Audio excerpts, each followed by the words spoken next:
Göl qazdıraşan nələrə diqqət etmək lazımdır? Bax, görürsünüz, əsasda göl işinlə məşğul olan ekskavator şoferləri. Gölü qazarkən bax, belə eləməyin. Gölü qaza-qaza böyrəni presləyin. Görürsünüz, nə qədər böyrənə daş çıxır. Yəni, burada pul xərcləyən adamlar və saat ayıran adamlar yəni yerdən yığmır. Bunu bu qayda hamısını keyfiyyətli eləmək lazımdır. Böyrəni yaxşı vəziyyətdə sərgiyə salmaq lazımdır, presləmək lazımdır. Bunu bomboş torpağa qoyursunuz.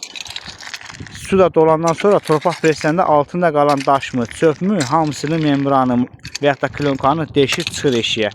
Ona görə bacarmayanlar görüşünü ümumiyyətcə qazmayın. Qoy bacaranlar qazsın. İnsanların işlərini pis günə qoymayın. Görürsünüz, nə qədər sərgə səhmana salınır. Yenə də ki, görürsünüz, daş bir ucdan nə qədər daş çıxır. Buna bax. Bunların hamısını sərgəli bir şəkildə eləmək lazımdır. Elə başdan soyudum, pulumu aldım, getdim, yox. Belə işlər görmüyor, xahiş edirəm.